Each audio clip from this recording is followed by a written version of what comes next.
নমস্কাৰ জিল ডানটুল মিস্ত্ৰী চেনেলটোলৈ আপোনালোকক পুনৰবাৰ স্বাগতম জনাইছোঁ। দেৰি নকৰাকৈ আহকচোন সাংখ্যযোগৰ চতুৰ্থটি খণ্ড আৰম্ভ কৰোঁ।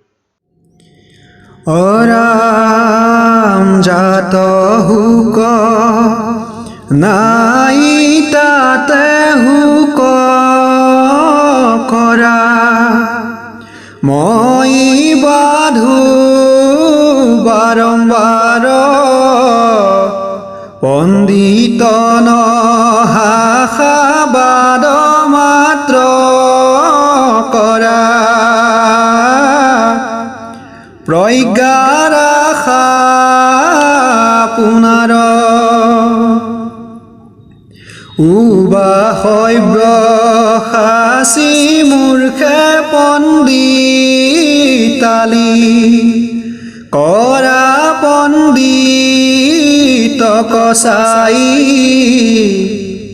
তীৰ্থযাত্ৰা কালে ভগিনী হৰিলে তাত কিছু দুখ নাই। ৰাম পুত্ৰই উপজিলে আনন্দ নকৰে ও মৰিলে নকৰে হুক মানয় অপমান যাৰ নাহি কয় ও পণ্ডিত বোল লোক মৰণ জীয়ন সকলেহে ভ্ৰম সুখ দুখ যত ভাৱে দেখে আত্মা পৰ বিদ্যা ভিতৰ অজ্ঞান অনুকোচে যাবে ও পন্থে থাকে জৰি সৰ্প হেন পৰি পুৰুষে ভয় কপাবে তত কাল ভয় মনৰ সংশয় বিচাৰ নকৰে যাবে ৰাম পাছে বিচাৰিয়া জিজ্ঞাসা কৰিয়া সন্নিত চাপিয়া তাৰ সৰ্প ভয় ভ্ৰম তিনো দূৰ গৈল জৰি গছ মাত্ৰ সাৰ ও দেহৰ লগত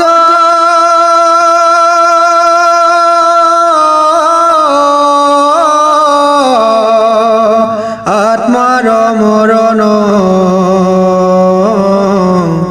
কহে অজ্ঞানৰ প্ৰায় ব্যাপক আত্মাক পৰিচ্ছেদ কৰে যাৰ আদি অন্ত নাই। ৰাম তুমি আমি আদি যত লোক দেখা আছিলো সবে পূৰ্বত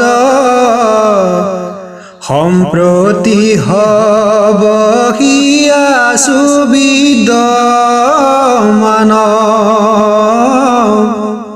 থাকিব পাছকালত বুলিয়াই চৰ জন্ম মৃত্যু শূন্য তুমি থাকা সৰ্বঠাই আন যত লোক কৌতুপজয়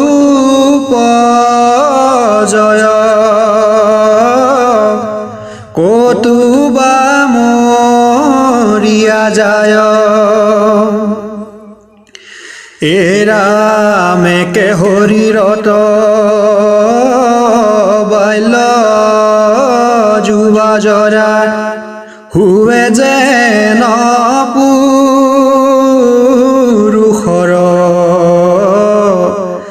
দেহ এৰি জীৱে আন দেহে জন্মে মৃত্যু সেই পতন্তৰ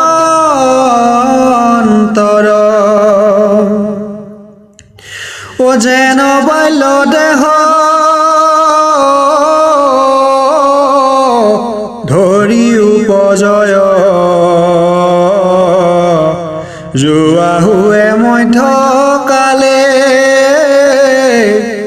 বাল্য যোৱা দুয়ো স্থানান্তৰ হয় বৃদ্ধ অৱস্থা পাইলে ৰাম বাল্য যোৱা জৰা তিনিও অৱস্থা একে দেহে পাবে লোক বাল্য গুচি যেবে যোৱা কপাৱয় তাত কোনো নাহি হুক ও ৰাম যেবে বোলা তাত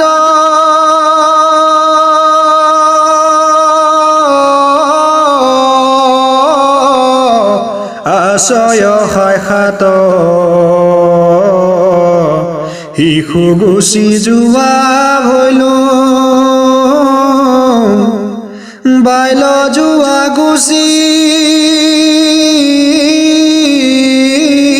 হেৰা বৃদ্ধ ভৈলা সাক্ষাতে প্ৰমাণ কৰিলো ৰাম যদি বোলাই আৰু এহি দেহ নষ্টে ইউ জীৱন নষ্ট যায় আন দেহ ধৰি পূৰ্ণ বাৰ আখি ভিন্ন জীৱ উপজয় জানিবা জীয়ৰ পূৰ্বৰ দেহৰ কৰ্মৰ সংস্কাৰ যত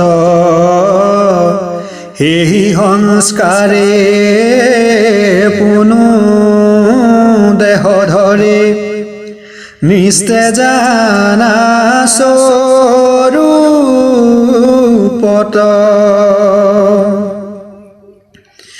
যেন শৰীৰৰ সৰ্পে কল্প এৰে জীৱৰ হিমত পুন পূৰ্বৰ সংস্কাৰে সেই জীৱনুহে স্তন কপিয়াবে কোন ও যেবে বোলা বাল্য যোৱা জৰা ভৈলে তিনি কাল স্মৰে মনে যেবে পূৰ্ব দেহ সংস্কাৰ নহয় উৎপত্তি প্ৰলয় কেনে ৰাম মন ইন্দ্ৰি প্ৰাণ সমস্তে থাকয় অৱস্থা হে দূৰে যায় আতু হেহি মতে হৰি ৰখে নষ্ট আত্মাৰ বিনা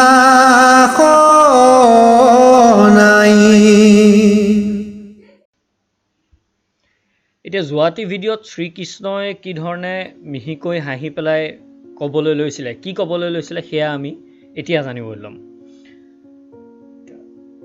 তুমি যাৰ কাৰণে দুখ কৰি আছা, যি বন্ধুৰ বাবে তুমি দুখ কৰিছা, যি গুৰু পিতামহৰ বাবে তুমি দুখ কৰিছা, সেই দুখ সেই শোক কৰা তোমাৰ বাবে কিন্তু উচিত নহয় বুলি শ্ৰীকৃষ্ণই ক'বলৈ আৰম্ভ কৰে। আমি তাৰপিছত শ্ৰীকৃষ্ণই কয় যে মই তুমি এই ৰাজবৰ্গ এই সকলোখিনি এই জন্মৰ আগত নাছিল বুলি যদি ভাবিছা তুমি, তেন্তে তুমি ভুল ভাবিছা। এই জন্মৰ আগতো আছিলে, এতিয়াও আছে আৰু পিছলৈও থাকিব। আমি মৰিলেও যে নাথাকিম তেনে নহয়, কিন্তু আমি মৰিলেও আমাৰ পিছতো আকৌ আমাৰ পুনৰ্জন্ম হ'ব। দেহৰ অৱস্থাৰ সদায় পৰিৱৰ্তন হয়। এই দেহত যিদৰে জীৱই কুমাৰত্ব লাভ কৰে, যৌৱন লাভ কৰে, তাৰপিছত বৃদ্ধ অৱস্থা পায়, ঠিক তেনেদৰে দেহান্তৰ প্ৰাপ্তিও তেনে এক অৱস্থান্তৰহে মাত্ৰ। অৰ্থাৎ এটা দেহ ত্যাগ কৰি আন এটা দেহ গ্ৰহণ কৰাটো সেয়া এক প্ৰকৃতিৰ নিয়মহে। গতিকে সেই এটা দেহ ত্যাগ কৰিব লাগিব বুলি বা তুমি কাৰোবাক বধ কৰিলে তেওঁ মৰি যাব বুলি ভবাটো সেইটো ঠিক নহয়। মানুহ এজনৰ দেহাটোকহে মাৰিব পাৰি, তেওঁৰ আত্মাক মাৰিব নোৱাৰি। এতিয়া ল'ৰা এজন অৰ্থাৎ স্বভাৱতে ডেকা হ'ল, দেহৰ এই পৰিৱৰ্তনত তাৰ আত্মাৰ একো পৰিৱৰ্তন হোৱা নাই, সি বেজাৰ নকৰে যে তাৰ বাল্যকালটো মৰিল, নহয় জানো? সেইদৰে মানুহ যেতিয়া মৰে তাৰ আত্মাৰ একো পৰিৱৰ্তন নহয়, মাত্ৰ এটা দেহ এৰি আন এটা দেহ গ্ৰহণহে কৰে। এনেস্থলত জ্ঞানী মানুহে আত্মাৰ এই অৱস্থান্তৰত বিচলিত হোৱাটো শোভা নাপায়। আমি এতিয়াহে গীতাৰ আচল মাহাত্ম্যৰ ভিতৰলৈ সোমাই যাবলৈ লৈছোঁ। ইমান দিনে আমি যি শুনি আছিলোঁ সেয়া বিষাদ যুগেই হওক বা সাংখ্য যুগেই হওক, সেয়া আৰম্ভণি আছিল মাত্ৰ। এতিয়া ইয়াতে ডাঙৰ প্ৰশ্ন আহে, বিজ্ঞানে জানো পুনৰ্জন্ম পিছৰ জন্মক মানি লয়? বিজ্ঞানে জানো আত্মাৰ অৱস্থিতি নিৰ্ণয় কৰে জানো? ইয়াত তাৰ আগতে ক'ব লাগিব পুনৰ্জন্ম মানে কি বুজাইছে, পিছৰ জন্ম মানে কি বুজাইছে, আত্মা মানে কি বুজাইছে। আত্মা মানে আমাৰ দেহৰ ভিতৰত থকা কিবা এটা ধোঁৱা আকৃতিৰ বস্তু নেকি, যিটো মানুহজন মৰি গ'লে মানুহ কাছৰ গ্লাছখন ভাঙি পেলাই ওলাই যায়, সেই তেনেকুৱা নেকি আত্মা? পুনৰ্জন্ম মানে এইটো নেকি যে মই মোৰ আগৰ জন্মৰ গোটেই কথাখিনি মনত পেলাই পেলাই এইটো জন্মত জীয়াই আছোঁ? আত্মা মানে সেইটো নে পুনৰ্জন্ম মানে সেইটো? সেই কথাখিনি হয় নে নহয়, গীতাই সেই অৰ্থটো বুজাইছে নে নাই, আমি সেইটো জানিব লাগিব। তেতিয়া আত্মা কি বুলি যদি মই একেটা বাক্যত যদি কৈয়ে দিওঁ, তেতিয়াহ'লে গীতা মাহাত্ম্য শেষেই হৈ থাকিব। গতিকে আমি প্ৰথমে জানিব লাগিব আত্মাৰ প্ৰিলিমছখিনিৰ বিষয়ে। যেনেকৈ আমি UPSCৰ বাবে প্ৰিলিমছ আৰু মেইনছ দিওঁ, ঠিক সেইধৰণে আমি আত্মাৰ এতিয়া প্ৰিলিমছৰ বিষয়ে গম পাম। তেতিয়া আমি কি বুজিলোঁ যে আত্মা অবিনাশী, আত্মাৰ বাবে আমি শোক কৰা উচিত নহয়। স্বজনৰ মৃত্যুত তেওঁৰ কাৰণে শোক কৰাটো অন্যায়, এইটো আমি বুজিলোঁ। কিন্তু আমাৰ নিজৰ এটা বস্তু হেৰালে স্বভাৱতে আমি শোক পাওঁ, তেন্তে বন্ধু বিয়োগত আমি জানো নিজৰ নিমিত্তে দুখ নকৰিম জানো? তো অৰ্জুনৰ এইটো এটা প্ৰশ্ন আছিলে যে ঠিক আছে, বুজিলোঁ যে মই আত্মা অবিনাশী, আত্মাৰ বাবে শোক কৰা উচিত নহয়, কিন্তু মোৰ যেনেকৈ নিজৰ কিবা এটা বস্তু হেৰালে বা মোৰ কিবা এটা বস্তু ভাঙিলে মই জানো দুখ নকৰোঁ, তেন্তে তেনেস্থলত মোৰ যেতিয়া বন্ধু এজনৰ বিয়োগ হ'ব, তেতিয়া মোৰ মনৰ ভিতৰত দুখ নাহিব জানো? ঠিক আছে, মইতো বুজিলোঁ যে তেওঁক মৰাটো পাপ নহয়, কাৰণ তেওঁক মাৰিলে তেওঁ আকৌ পুনৰ জন্ম হ'বই, কাৰণ তেওঁ আত্মাটোক আমি মাৰিব পৰা নাই, মই সেইটো বুজিলোঁ। কিন্তু মোক এইটো কওক, তেওঁক মৰাৰ কাৰণে মোৰ জানো দুখ নহ'ব? সেইটো হ'ল অৰ্জুনৰ প্ৰশ্ন। তেতিয়া তাৰ প্ৰশ্নৰ উত্তৰত কি কয় কৃষ্ণই, যে শীত উষ্ণ সুখ দুখ ইত্যাদি এইবোৰ হ'ল আমাৰ বাহিৰৰ বিষয়, আৰু ইন্দ্ৰিয়ৰ সংযোগতহে এইবোৰ ঘটনা হয়। আমি বেদৰ ব্যাখ্যাটো আমি ভিডিঅ'ত আপোনালোকে পাব যে ইন্দ্ৰিয় আৰু অতীন্দ্ৰিয় কি হয়, জ্ঞানৰ অৰ্থ কি হয়, সেই অৰ্থখিনি আমি তাত ভালদৰে ব্যাখ্যা কৰিবলৈ যত্ন কৰিম। ইয়াত আমি গম পাম যে ইন্দ্ৰিয়গ্ৰাহ্য বস্তুসমূহ কি, যে আমি এটা অৱস্থাত আমি এটা জেগাত আছোঁ, আমাৰ চাৰিওকাষে আমাৰ চকু কাণ নাক জিভা চালে প্ৰতি সময়ে প্ৰতি মুহূৰ্তে তথ্য আমাৰ মগজুলৈ দি আছে। সেই তথ্যসমূহত শীত গৰম দুখ সুখ সেইবোৰতো আছে। প্ৰেছাৰ কুকাৰটো চুই দিলে গৰম লাগে, সেইটো আমাৰ হাতখন নুপুৰিল জানো? সেইটো আমাৰ দুখ এটা নহ'ল জানো? এই ঠাণ্ডা পৰিছে কাপোৰ নাই পিন্ধা, ঠাণ্ডা লগা নাই জানো? এই যিবোৰ স্পৰ্শেন্দ্ৰিয়, এই স্পৰ্শেন্দ্ৰিয় পৰিলে আমাৰ সুখৰ ভাৱ মনলৈ বা দুখৰ ভাৱ মনলৈ আহে। এই শীত উষ্ণ দুখ সুখ আমাৰ ধৰ্ম নহয়, এইবোৰ বঢ়ি জগতৰ পৰাহে অহা। এইবোৰ মাত্ৰ বঢ়ি জগতৰ পৰা আহি ইন্দ্ৰিয় সংযোগে আমাৰ মনলৈ লৈ অনা ভাৱ। এইবোৰ হ'ল ক্ষণস্থায়ী, এইবোৰ মানুহে সহ্য কৰা উচিত। অৰ্জুনৰ সেই প্ৰশ্নত কৃষ্ণই এইটো উত্তৰ দিছিলে। কিন্তু ইমান জানো সহজ? ক'বলৈহে সহজ। ঠাণ্ডা লাগিছে একো নহয় সহ্য কৰ, গৰম লাগিছে একো নহয় সহ্য কৰ, কৰিবলৈতো টান। মা মৰিছে মোৰ দুখ লাগিছে, কি ধৰণে মই সহ্য কৰিম হে? কথা ক'লেই হ'ব নেকি? মা মৰিলে কি মোৰ দুখ নালাগিব নেকি? তেনেহ'লে আমি কি ধৰণে সহ্য কৰিম? সেই সহ্য কৰাৰ অৰ্থত গৈ পেলাই কৈছেগৈ যে আমি যে প্ৰথমতে যে আমি আৰম্ভণিৰ ভাগত যে কৈছিলোঁ পুৰুষ শব্দটোৰ অৰ্থ, সেই তাৰ অৰ্থসমূহো ইয়াত এতিয়া লাহে লাহে ব্যৱহাৰ হৈ আহিব। এনেকুৱাকৈ আগবাঢ়ি যাব নহয় গীতাৰ ব্যাখ্যাসমূহ যে আপুনি মই যেতিয়া প্ৰথমৰ পৰা একেলগে শুনিম, একেলগে যেতিয়া বুজিম, তেতিয়া একেবাৰে শেষত গৈ বুজি পাম যে এই কথাটোৰ অৰ্থটো এইটোৰ লগতহে মিলি আছে। ইমান সহজ নহয় দিয়কচোন কথাবোৰ বুজি পোৱাটো, কিন্তু আমি যত্নও যে নকৰোঁ, তাতেতো সমস্যাটো হয়। এতিয়া কৃষ্ণই কয় যে হে অৰ্জুন, যি ধীৰ পুৰুষে সুখ দুখ শীত উষ্ণ এই ভাৱবোৰত ব্যথিত নহৈ সমভাৱ অৱলম্বন কৰিব পাৰে, তেওঁহে মুখ্য লাভৰ অধিকাৰী হয়। এতিয়া মুখ্য লাভনো কি? বৰ টান টান শব্দ হে। মুখ্য লাভ কি হয়? আত্মা কি হয়? পুৰুষ কি হয়? ধীৰ পুৰুষ কি হয়? পুৰুষ আৰু ধীৰ পুৰুষৰ মাজত পাৰ্থক্য কি? এতিয়া কৃষ্ণইতো ক'লে যে মুখ্য লাভৰ অধিকাৰী হয়। তাৰপিছত কৃষ্ণই কি ক'লে? তাৰপিছত কৃষ্ণই ক'লে যে অসৎ পদাৰ্থৰ উৎপত্তি নাই, সৎ পদাৰ্থৰ কেতিয়াও বিলুপ্তি নহয়। তত্ত্বদৰ্শী পুৰুষ এজনে সৎ আৰু অসৎ এই উভয় পদাৰ্থৰ শেষ তত্ত্ব এইদৰেই নিৰূপণ কৰে।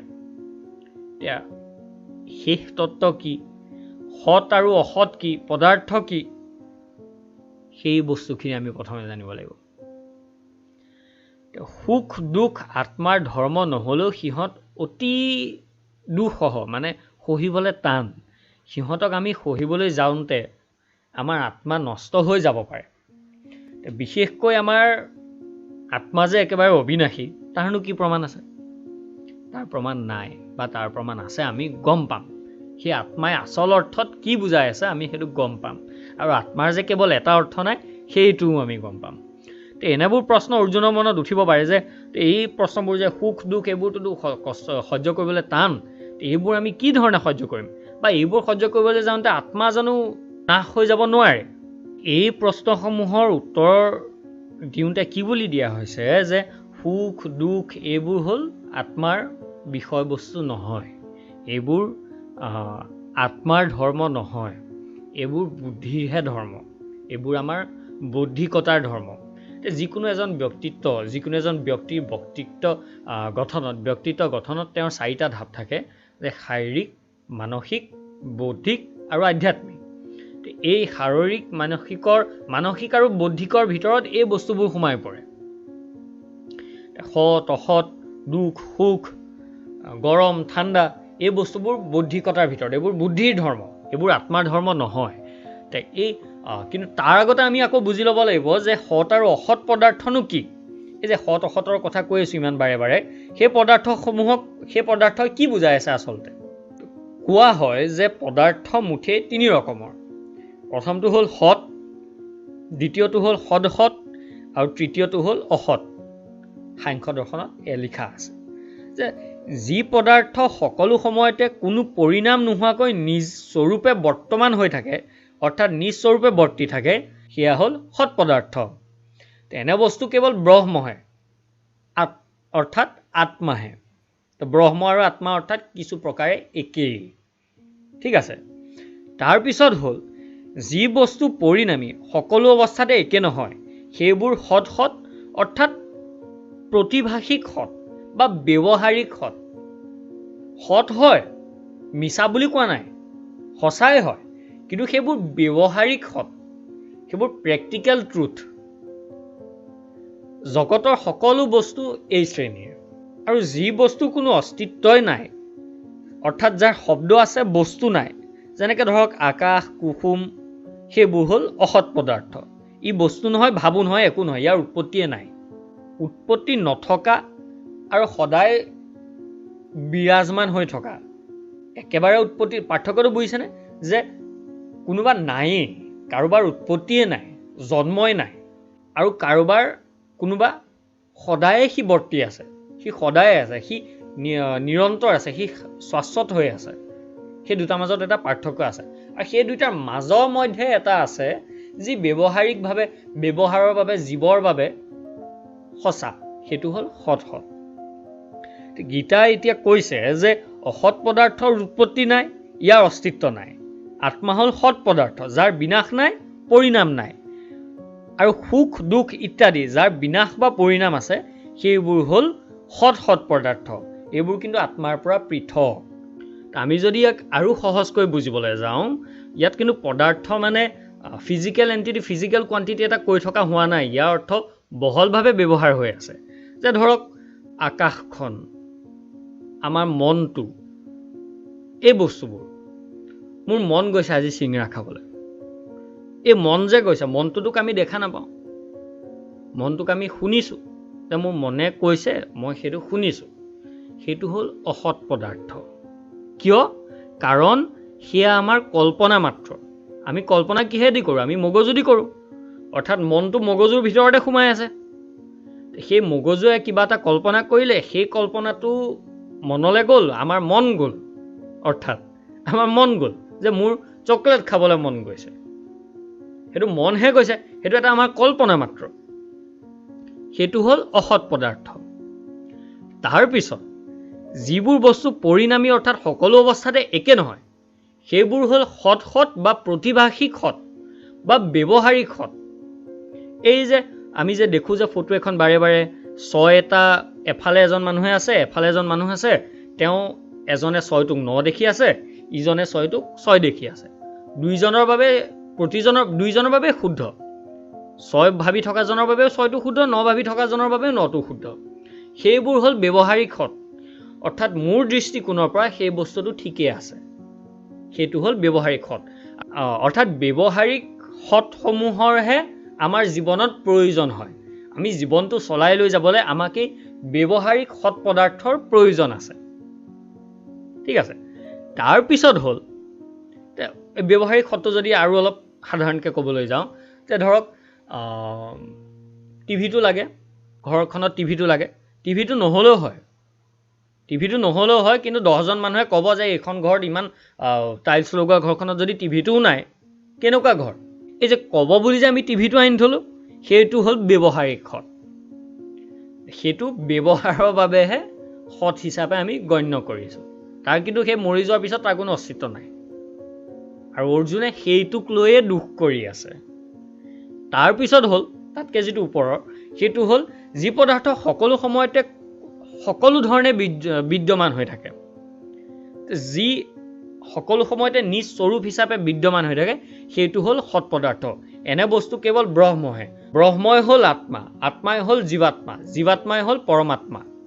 এই সকলো বস্তুখিনি কিন্তু একেই। ব্ৰহ্ম, আত্মা, জীৱাত্মা, পৰমাত্মা, এই গোটেইখিনিয়ে প্ৰায় একেধৰণৰ অৰ্থই বহন কৰি থাকে। সেই অৰ্থটোনো কি? আমি গীতাখন পঢ়ি গম পাই জানি থকাৰ লগে লগে আমি সেই অৰ্থটো ৰহস্য উদ্ঘাটন কৰি কৰি গৈ থাকিম। বহুত ভাল লাগে।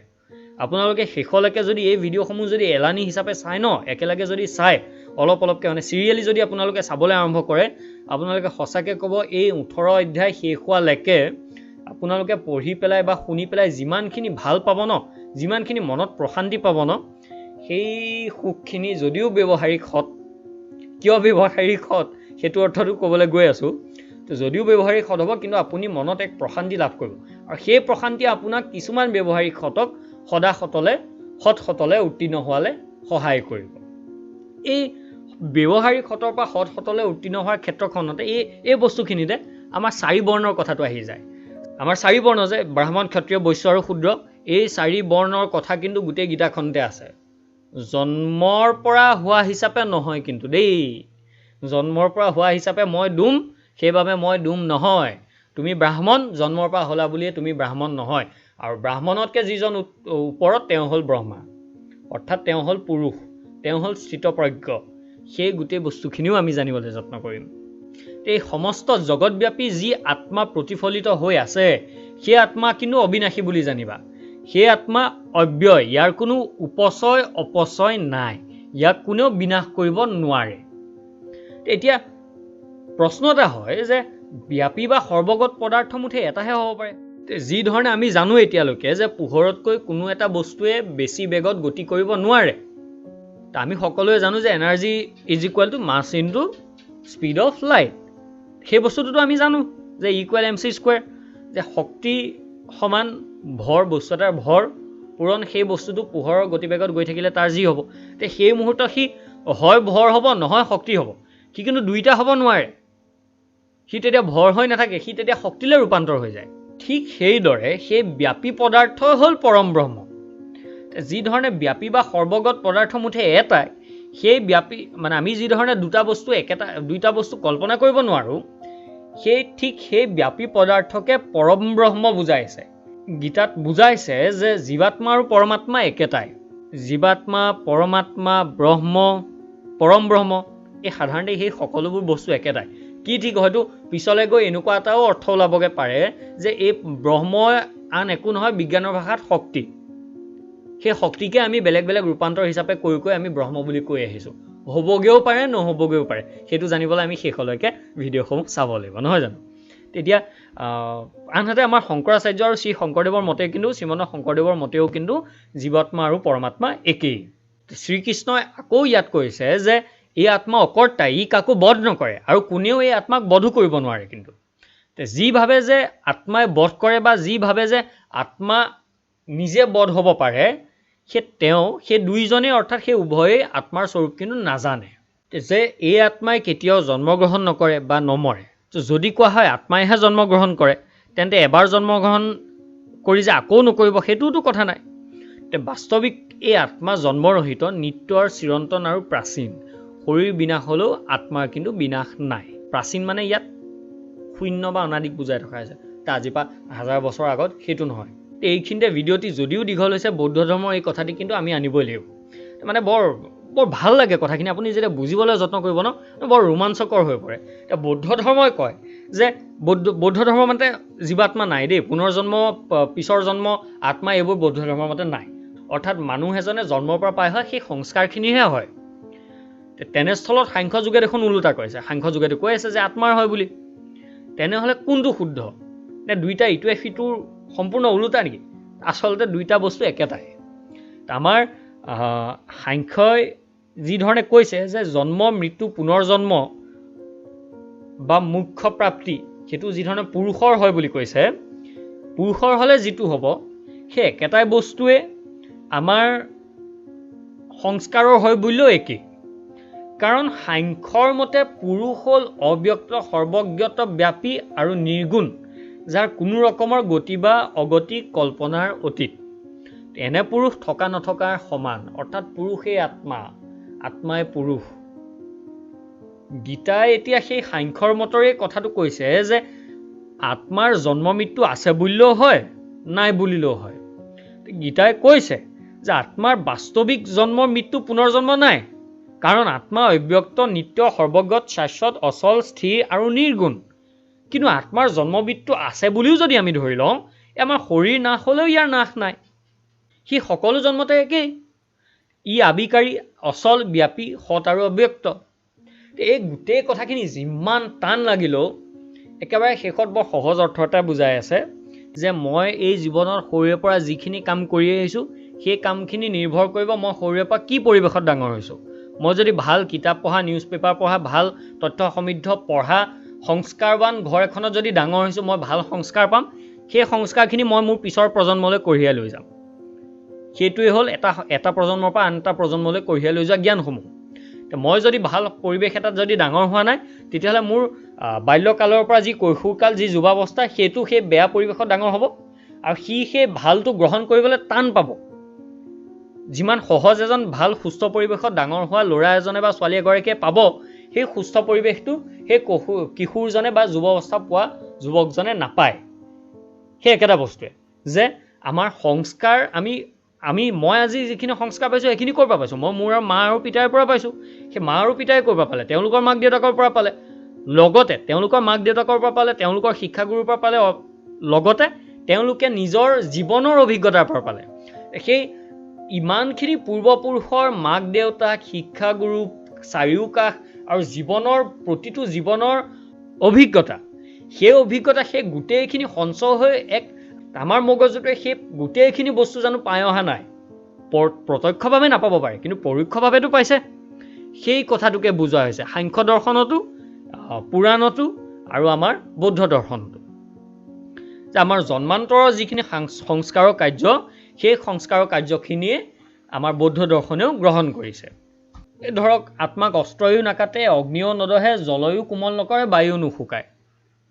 টান শব্দ, টান বাক্য এটা। আচলতে কি যে মানুহজন মৰি গ'ল, মানুহজনক মাৰি পেলালে, কিন্তু মানুহজনে গোটেই জীৱনটোৰ যিখিনি কৰ্ম কৰি থৈ গ'ল, সেইখিনি প্ৰত্যক্ষ বা পৰোক্ষভাৱে নিজৰ পৰিয়ালৰ, নিজৰ পুতেক জীয়েক, নিজৰ ঘৈণীয়েক, নিজৰ আজু নাতি পৰনাতিৰ মাজত প্ৰতিফলিত কিবা নহয় কিবা প্ৰকাৰেও হ'বই। সেইটোৱেই হ'ল অৰ্থটো। আচ্ছা, এইখিনি কিন্তু প্ৰাথমিক অৰ্থহে। আত্মাৰ এটা অৰ্থ হ'ল এইখিনি, অৰ্থাৎ প্ৰাথমিক অৰ্থ হ'ল এইখিনি। ইয়াৰ পিছত আমি কিন্তু আৰু গভীৰতালৈ সোমাই যাম।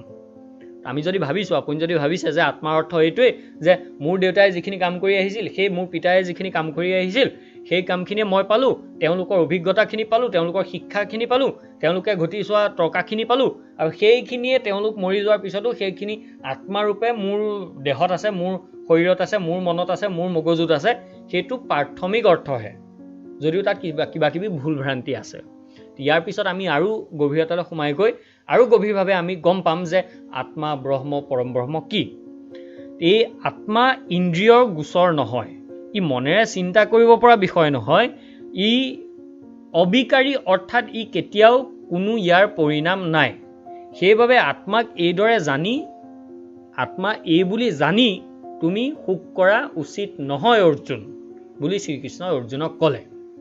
এতিয়া ওপৰৰ গীতাত আমি বুজিলোঁ যে আত্মা নিৰ্বিকাৰ, আত্মা জীৱাত্মা পৰমাত্মাৰ ভেদ নাই, সুখ দুখ আত্মাৰ ধৰ্ম নহয়, আত্মা অচল, সৰ্বগত, অব্যক্ত, নিষ্ক্ৰিয়, আৰু সেইবাবে ইয়াৰ গতি বা অগতি বা জন্ম মৃত্যু আচলতে নাই। এইদৰে যদি আমি যদি আত্মাক উপলব্ধি কৰিব পাৰোঁৱে, তেনেহ'লে মানুহক দেখোন আৰু উপদেশ দিয়াৰ প্ৰয়োজনে নাই। আমিতো আজি গম পালোঁৱে যে আত্মাৰ এইখিনি আছে, এইখিনি নাই, কিবা আছে কিবা নাই গ'ল। আমি মানে গীতা পঢ়ি বুজিলোঁ, শেষ হয়নে? নহয়। মানুহে দেখোন এইখিনি যদি উপদেশ দিয়াৰ আৱশ্যক নাই, মানুহে দেখোন নিজে সকলোখিনি জানিব। কিন্তু প্ৰকৃত আত্মজ্ঞান নহয় মানে মানুহে আত্মাৰ আচল স্বৰূপ কিন্তু বুজিব নোৱাৰে।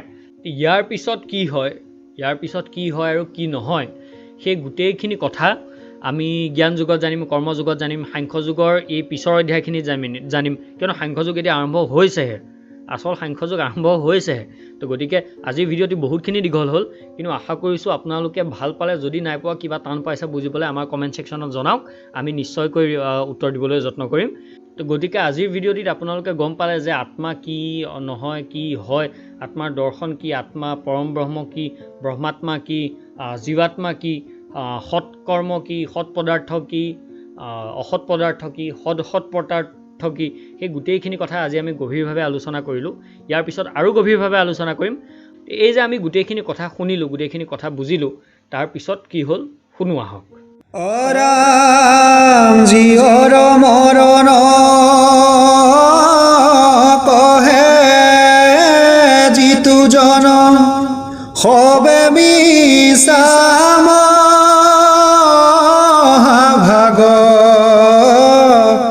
কৰ্মৰ সংস্কাৰে আন দেহ লবে পূৰ্ব দেহ ত্যাগ গোবিন্দ যে কয় বিষম মনে চিন্তা ঘনে ঘন যেন বেচানাৰী স্বামী থাকন্তেও পৰপুৰুষত মন ৰাম হেন জানি নৰ কৃষ্ণ চৰণ মধু পিয়া কৰ্ণ ভৰি কৃষ্ণ বিনে ত্ৰাণ কোন আছে আন ও ডাকি বোলা হৰি হৰি হৰি ৰাম ৰাম ৰাম। তাৰ পিছত কি হয় কি নহয় কি ধৰণে আগবাঢ়ে আমি ইয়াৰ পিছৰ ভিডিঅ'টিত জানিবলৈ যত্ন কৰিম। আজিলৈ আহিছোঁ, ধন্যবাদ।